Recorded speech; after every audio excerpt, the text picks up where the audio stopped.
Welcome to Siri computers. ఈరోజు మనము keyboard గురించి మౌస్ గురించి తెలుసుకుందాం. సో కీబోర్డ్లో ఎలాంటి కీస్ని ఏమంటారు, ఆల్ఫాబెటికల్ కీస్ని ఏమంటారు, సో నంబర్స్ ఉన్న కీస్ని ఏమంటారు, అలాగే F1 F2 F2 F4 keys ఉన్నాయి, వాటిని ఏమంటారు. సో వీటన్నిటి గురించి తెలుసుకుందాం. అలాగే అవి ఎన్ని రకాలుగా ఉన్నాయి, సో ఎన్ని టైప్స్లో తయారు చేశారు, ఓకే, అండ్ మౌస్ కూడా వాటి గురించి కంప్లీట్గా తెలుసుకుందాం ఈరోజు మనము. అయితే keyboard comes under input device. Keyboard అన్నది ఇన్పుట్ డివైస్ కిందకి వస్తుంది.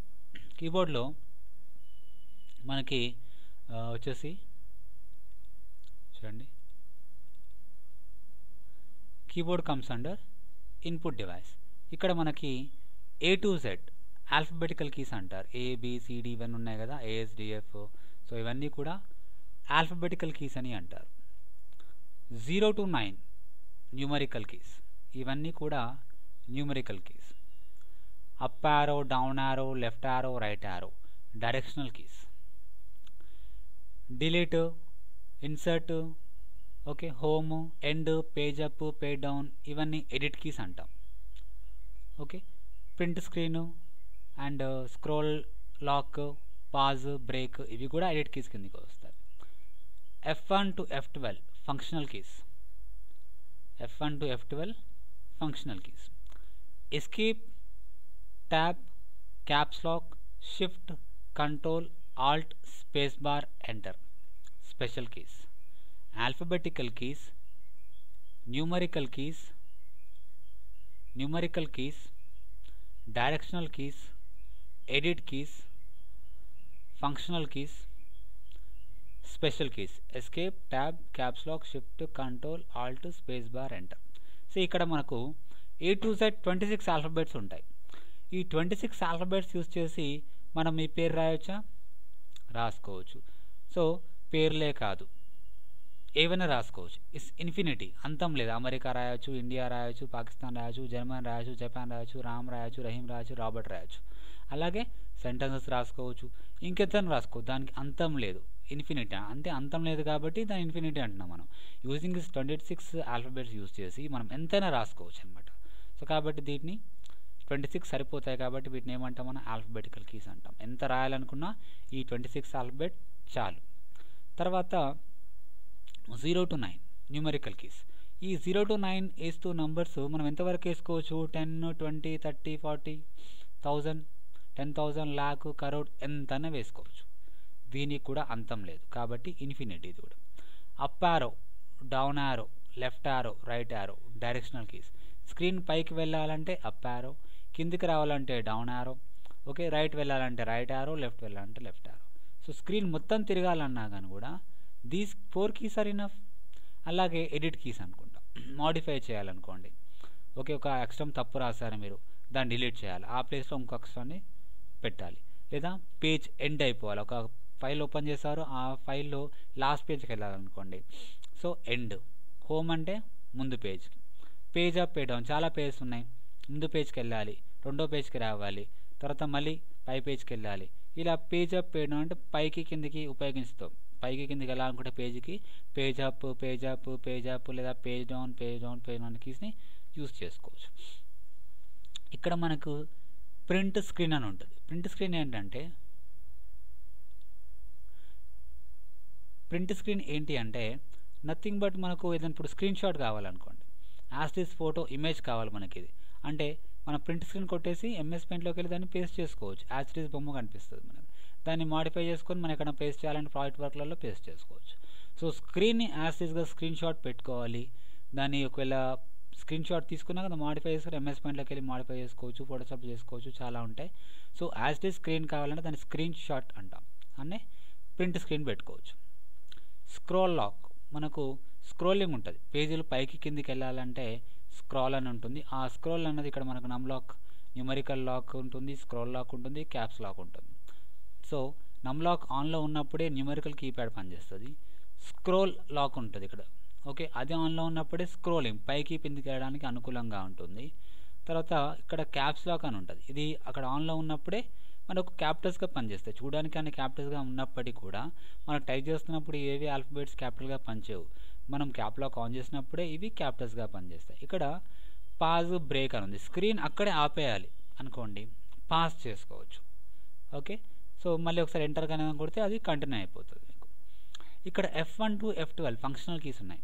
అంటే F1 అంటే హెల్ప్, సో విండోస్లో అయితే హెల్ప్ యూస్ చేస్తాం. ఇప్పుడు F5 ఉందనుకోండి, F5 అనేది ఏంటంటే విండోస్లో రీఫ్రెష్ కోసం యూజ్ చేస్తాం. అదే F5ని పవర్ పాయింట్లో స్లైడ్ షో ప్రజెంటేషన్ కోసం వాడతాం. అదే F5 కీని టాలీలో పేమెంట్ కోసం వాడతాం. అదే F5 కీని నోట్ ప్యాడ్లో డేట్ అండ్ టైం కోసం వాడతాం. అంటే కీ అదే, కానీ ఫంక్షన్ అన్నది మారిపోతూ ఉంటుంది. అప్లికేషన్ని బట్టి ఏంటంటే ఫంక్షన్ అన్నది చేంజ్ అవుతూ ఉంటుంది. కొన్ని అప్లికేషన్స్లో F5 అని ఒకలాగా పనిచేస్తే ఇంకొన్ని దాంట్లో ఇంకోలాగా పనిచేస్తుంది. సో కాబట్టి ఏంటంటే కీస్ అవే ఉంటాయి, కానీ ఫంక్షన్ అనేది సాఫ్ట్వేర్ ప్రోగ్రామ్ చేసేటప్పుడు ఆ ప్రోగ్రామర్కి ఏ కీ ఫంక్షనింగ్లో పెడతాడో ఆ కీ ఆ విధంగా ఫంక్షన్ చేస్తుంది. కొన్నిట్లో F2 అనేది క్లోజ్ ఉండొచ్చు, ఇంకో దాంట్లో F2 అనేది సేవ్ కిందకి పెట్టవచ్చు. సో కాబట్టి ఇవేంటంటే ఫంక్షనల్ కీస్. ఎలాగైతే నైఫ్ ఉంది, ఆ నైఫ్తో మనం కూరగాయలు కోస్తాము, ఫ్రూట్స్ కోస్తాము, తర్వాత ఇంకా చాలా బతకడం కోసం వాడుకుంటాం. అదే టూల్ని చంపడం కోసం కూడా వాడతారు. టూల్ అదే, కానీ సిచ్యువేషన్ని బట్టి ఆ టూల్ ఎలా చేంజ్ అవుతుందో ఇక్కడ కూడా అప్లికేషన్ని బట్టి ఈ యొక్క ఫంక్షనల్ కీస్ అనేవి చేంజ్ అవుతూ ఉంటాయి. కాబట్టి ఒకే ఉంటాయని అనుకోవద్దు, ఒకేలా ఉంటాయని అనుకోవద్దు, మారుతూ ఉంటాయి. ఓకే, ఇకపోతే స్పెషల్ కీస్లోకి వెళ్ళామనుకోండి. ఎస్కేప్ అంటే తప్పించుకోవటం, పారిపోవటం. ఇది ఒక అప్లికేషన్లోకి వెళ్ళారు, 90% ఏంటంటే ఎస్కేప్ అనే కీకి ఎగ్జిట్ అనే ఆప్షన్ ఉంటుంది. ప్రోగ్రామ్ రాసేటప్పుడు ఎగ్జిట్ అని రాస్తాడు. దానికి ఇవ్వాలని రూల్ ఏం లేదు, బట్ 90% ఎస్కేప్ అని ఇస్తారు. గేమ్స్ ఆడుతారు అనుకోండి, బయటకు వచ్చేయాలి మీరు సడన్గా అనుకున్నప్పుడు ఎస్కేప్ని ప్రెస్ చేసినప్పుడు మీకు are you sure you want to exit yes or no అని వస్తుంది. ఎస్ కొట్టారనుకో బయటకు వచ్చేస్తారు హ్యాపీగా మీరు. సో ఎస్కేప్ అనేది ఒక దాంట్లోకి వెళ్ళి బయటకు వచ్చేయాలి అని అనుకున్నప్పుడు ఎస్కేప్ యూజ్ చేసుకోవచ్చు.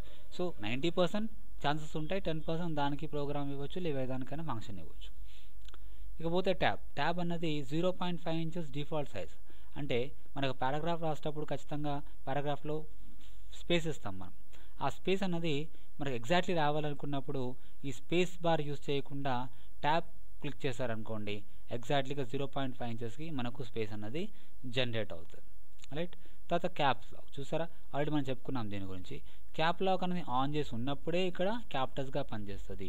ఇది మళ్ళీ ప్రెస్ చేసి ఇక్కడ ఆఫ్ అయిపోయింది అన్నం లాక్, న్యూమరికల్ లాక్స్ ఉన్నాయి కదా, ఎల్ఈడీస్ ఉన్నాయి కదా, అవి ఆఫ్ అయిపోతే క్యాప్ లాక్ అనేది పనిచేయదు, స్మాల్ లెటర్సే వస్తాయి. అలా షిఫ్ట్ అంటే ఒక కీ పైన రెండు కీస్ ఉన్నాయి మీకు చూస్తున్నారా, 1 ఎక్స్క్లమేషన్ మార్క్, 2 @ 3 హ్యాష్, 4 $, 5%. ఇలా ఒక కీ మీదనే 2 ఫంక్షన్స్ కనిపిస్తున్నాయి. అలాంటప్పుడు షిఫ్ట్ ప్రెస్ చేస్తే పైన ఉన్నాయి పనిచేస్తాయి. Exclamation mark, @ hash, $, caret, ampersand, asterisk ఇలా. సో ఇవి పనిచేస్తాయి. షిఫ్ట్ రిలీజ్ చేశారనుకోండి మామూలుగా 1 2 3 4 ఇవి పనిచేస్తాయి. అండ్ ఒక కీ మీద 2 ఫంక్షన్స్ ఉన్నప్పుడు పైది పని చేయాలంటే షిఫ్ట్ ప్రెస్ చేయాలి. ఇక్కడ గ్రేటర్ మార్క్ ఉంది, కామా ఉంది. సో షిఫ్ట్ ప్రెస్ చేస్తే గ్రేటర్ మార్క్ పనిచేస్తుంది, విడిచిపెడితే కామా పనిచేస్తుంది. అలాగే ఇక్కడ మనకి ఒకటి పేరు రాయాలనుకోండి.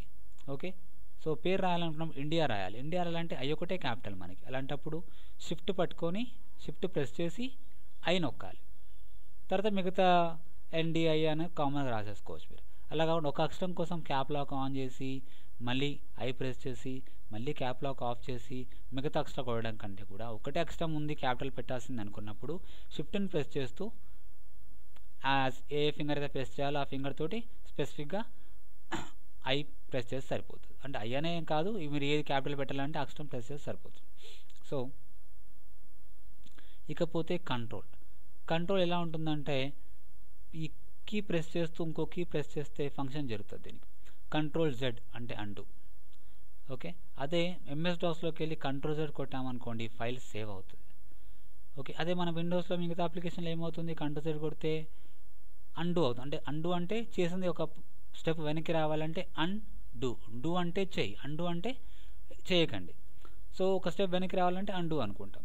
సో Ctrl+Z కొట్టారంటే అండు అవుతుంది. ఇలా Ctrl+S కొట్టారనుకో సేవ్ అవుతుంది. Ctrl+A కొడితే సెలెక్ట్ ఆల్ అవుతుంది. Ctrl+C కొడితే కాపీ అవుతుంది. Ctrl+X కొడితే కట్ అవుతుంది. Ctrl+V కొడితే పేస్ట్ అవుతుంది. Ctrl+B కొడితే బోల్డ్ అవుతుంది. Ctrl+I కొడితే ఇటాలిక్ అవుతుంది. సో ఇలా కంట్రోల్ ప్రెస్ చేస్తూ సైమల్టేనియస్ ఇంకో కీ ప్రెస్ చేసినప్పుడు మీకు ఫంక్షన్ జరుగుతుంది అన్నమాట. సో కాబట్టి కంట్రోల్కి అలాగే ఆల్ట్ కీ కూడా, ఆల్ట్ ప్రెస్ చేసి ఇంకో కీని ప్రెస్ చేశారనుకోండి, Alt F file menu open అవుతుంది, ఆల్ట్ ఈ ఎడిట్ మెనూ ఓపెన్ అవుతుంది, Alt I insert menu open అవుతుంది. ఇలా ఇది ప్రెస్ చేస్తూ ఇంకో ప్రెస్ చేసినప్పుడు ఫంక్షన్ జరుగుతుంటాయి. ఇకపోతే స్పేస్ బార్. స్పేస్ బార్ అంటే వర్డ్కి మధ్యలో స్పేస్ కావాలనుకున్నా లేదా మధ్యలో ఎక్కడ స్పేస్ కావాలన్నా మీరు ఈ స్పేస్ బార్ ఏదైనా యూజ్ చేసుకోవచ్చు. ఇంకా కంట్రోల్ ఆల్ట్కి ఇక్కడ కూడా ఉంటాయి, ఎందుకంటే మనకు 2 హ్యాండ్స్ ఉన్నాయి కాబట్టి లెఫ్ట్ రైట్ 2 చేతులు వాడతాం కాబట్టి 2 సైడ్స్ ఉంటాయి. ఇక్కడ మీకు విండో లోగా ఉంటుంది, ప్రెస్ చేస్తే మీరు స్టార్ట్ కొట్టే అవసరం లేదు, దీన్ని ప్రెస్ చేస్తే మీకు స్టార్ట్ మెనూ ఓపెన్ అవుతుంది. షిఫ్ట్ ఇట్ పక్క కూడా ఉంటుంది. అలాగే ఎంటర్. ఫైనల్గా ఎంటర్ అంటే ఏంటి, ఒప్పుకుంటున్నారు. మీరు ఏమని ఒప్పుకుంటున్నారు, for example A to Z type చేస్తారు, చేయగానే కర్సర్ కిందకి వస్తుందా, రాదు. ఎందుకంటే ఇట్స్ అ మషిన్, దానికి A to Z ఆల్ఫాబెట్స్ ఉంటాయని, అవి 26 ఉంటాయని తెలియదు. ఓకే, మీరే కరెక్ట్ అనుకో, మీరు అన్ని A to Z టైప్ చేసాక ఎంటర్ కొడుతున్నారు, అప్పుడు కర్సర్ కింద లైన్కి వస్తుంది. అంతేగాని మీరు ఒక 2 hours వెయిట్ చేసినా కానీ కర్సర్ కింద లైన్కి రాదు. మీరు యాక్సెప్ట్ చేయాలి. యాక్సెప్ట్ చేయాలంటే ఎంటర్ చేయాలి. సో ఎంటర్ చేశారంటే ఒప్పుకున్నట్టే లెక్క అట్లా. సో ఇకపోతే దానిపైన బ్యాక్ స్పేస్ కనిపిస్తుంది మీకు. బ్యాక్ స్పేస్ ఏంటి, మిస్టేక్ జరిగింది అనుకోండి, వెనక నుంచి తీసేయాలంటే బ్యాక్ స్పేస్, ముందు నుంచి తీసేయాలనుకుంటే డిలీట్. ఓకేనా, వెనక నుంచి తీసేసుకుంటూ రావాలన్నప్పుడు బ్యాక్ స్పేస్, డిలీట్ చేయాలి. ఫర్ ఎగ్జాంపుల్ గుడ్ అని రాశారు, GOOD గుడ్ రాశారు. ఓకే, మీ తీసేయాలనుకుంటున్నారు మళ్ళీ, మీరు లాస్ట్లో పెట్టారనుకోండి కర్సర్, అంటే D వెనకాల పెట్టి బ్యాక్ స్పేస్ యూజ్ చేస్తే తీసేయచ్చు. లేదా ముందు తీసేయాలనుకున్నప్పుడు ఈ డిలీట్ అనే కర్సర్ వచ్చి ఇక్కడ పెట్టేసి G కింద G ముందు పెట్టేసి డిలీట్ నొక్కితే ముందు నుంచి తీసుకుంటా డిలీట్ అవుతా వస్తుంటుంది. వెనక నుంచి తీయాలంటే బ్యాక్ స్పేస్, ముందు నుంచి అంటే డిలీట్ యూజ్ చేయాలి. ఓకేనా, అయితే ఇది కీబోర్డ్ యొక్క కీస్ యొక్క ఫంక్షన్స్ చెప్పాను నేను మీకు. అలాగే కీబోర్డ్లో మనకు రకాలు ఉంటాయి. ఓకే, ఇంటర్నెట్ కీబోర్డ్ ఉంటుంది, మల్టీమీడియా కీబోర్డ్ ఉంటాయి. ఇంటర్నెట్ కీబోర్డ్ అంటే వీటి మీదనే ఇంటర్నెట్ ఫీచర్స్ ఉంటాయి. రీఫ్రెష్ చేయడం కానీ, హోమ్ బటన్ కానీ, హోమ్కి వెళ్ళిపోవాలంటే హోమ్ బటన్, రీఫ్రెష్ చేయాలంటే రీఫ్రెష్, ఫార్వర్డ్ బ్యాక్వర్డ్, ముందు సైట్లోకి వెళ్ళాలా వెనక సైట్లోకి రావాలంటే ఇంటర్నెట్ కీస్ అనమాట, ఇవన్నీ అడిషనల్ కీస్ ఇవి. అలాగే ఇక్కడ మనకి మల్టీమీడియా కీబోర్డ్ ఉంది, అంటే సాంగ్ స్టాప్ చేయడం కానీ, సాంగ్ని ప్లే చేయడం కానీ, వాల్యూమ్ డిక్రీజ్ చేయడం కానీ, వాల్యూమ్ ఇంక్రీజ్ చేయడం కానీ, ఓకే నెక్స్ట్ సాంగ్ కానీ. సో ఇలాంటి అంటే మల్టీమీడియాకి సంబంధించినవి కాబట్టి దీన్ని ఏమంటారు అంటే ఇంటర్నెట్ మల్టీమీడియా కీబోర్డ్ అని అంటారు. ఓకే, తర్వాత ఈ కీబోర్డ్లో మీకు రకాలు ఉంటాయి. ఇది సీరియల్ కీబోర్డ్ అనమాట, సీరియల్ కనెక్టర్. ఓకే, ఇది సీరియల్ కనెక్టర్ ఓల్డెన్ డేస్లో వచ్చేది, ఇప్పుడు మనకు రావట్లేదు సీరియల్ కనెక్టర్ అనేది. తర్వాత ఇది PS2, దాని తర్వాత ఇప్పుడు కూడా నడుస్తుంది PS2 అన్నది. దీన్ని PS2, దీంట్లో 6 పిన్స్ ఉంటాయి, సీరియల్లో 5 పిన్స్ ఉంటాయి, బేల్ కనెక్టర్. USB అంటే మీ అందరికీ తెలుసు, USB ఇలా ఉంటుంది, కీబోర్డ్ కామన్గా ఉంటుంది, కనెక్టర్ దగ్గర చేంజ్ వస్తుంది, ఎందుకంటే దీనివల్ల ఏం డేటా ట్రాన్స్ఫర్ రేట్ అనేది పెరుగుతుంది. ఓకే ఓకే, దీని తర్వాత ఇంకోటి ఉంటుంది మనకి వైర్లెస్. ఓకే, వైర్లెస్ అంటే ఏంటి, నథింగ్ బట్ సో ఇలాంటి మీకు ఒక చిన్న ఇస్తారు. ఇది CPU వెనకాల మీరు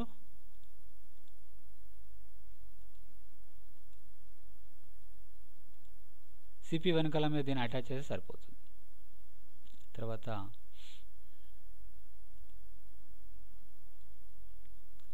నెక్స్ట్